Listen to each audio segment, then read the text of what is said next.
د طلبو سرپرستانو د ډیر وخت نه تاسو مجلس کې ناسې او مجلس ډیر اوږدم شو. زه ستاسو ډیره شکریا ادا کوم او د زړه د کومې نه د خپل طرف او د جامعې څومره انتظامیه ده د هغه ټولو د طرف نه ستاسو شکریا ادا کوم. زما عزتمندو حضرت شیخ صاحب تاسو ته ډیره تفصیلي خبره وکړه د تربیت باره کې او په هغې کې د والدینو د کردار باره کې وکړله. زه مختصر یو خبره تاسو ته کومه. زما عزتمندو که موږ دې ته وګورو د مدارس زموږ یو مقصد دی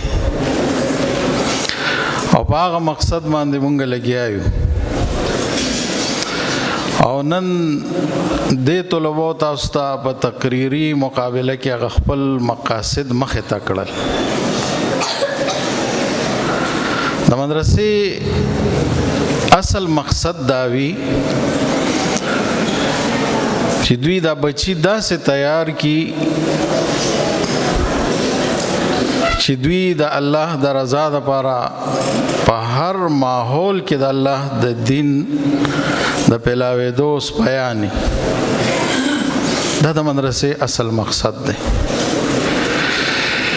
او کوم د اکابرینو طریقه کار دی، د اکابرینو کوم اخلاق دی او کومې طریقې موږ ته ښودې دي، زمونږ دا یو د زړه خواهشي چې په هغه طریقو سره دا طلبا چې وي دا د میدان کې کامیاب شي. خو دې حوالې سره زمونږ د مقصد سره یو ضرورت دی.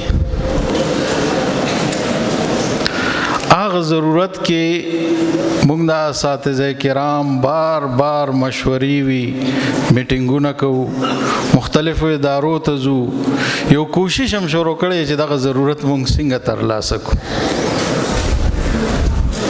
هغه ضرورت زمونږ دا دی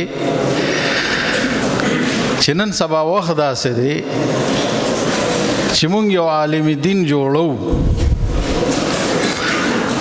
پکار دا دی چې هغه په دې معاشره کې د دین د تبلیغ او د ترویج کار کولی شي. د هغه دپاره د انګریزۍ ضرورت دی، د هغه دپاره د کمپیوټر ضرورت دی، د هغه دپاره د عصري تعلیم ضرورت دی.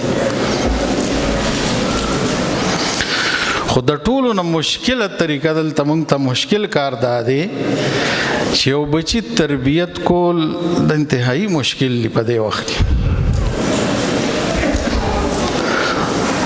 زمام دا جذبه د ستاسو هم د خپل بچو باره کې دغه جذبې دي چې زموږ دا بچی دی ښه تعلیم یافته شي، ښه انګریزي دی زده کړي، ښه عصري تعلیم دی وکړي.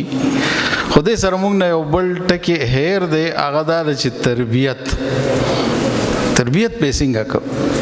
ته مشکله مسله تربیت که موږ دا بچي عصري ادارو ته لیږو او خپله ترې نه بې فکره شو نو دا ډېره مشکله ښکاري. تربیت والا کیږي چې د والدینو د تربیت کې یو فکر وي، یو سوچ وي، یو غم وي ورسره چې یاره زه د دې بچي تربیت کوم، دا به زه په کومې طریقې سره کوم. نو د ټولو نه مشکله مسله د بچي تربیت دی. مخکې به ماهرینو دا وی چې بچو ته 80% تعلیم دی، 20% تربیت دی. نن سبا دور کې بچی ته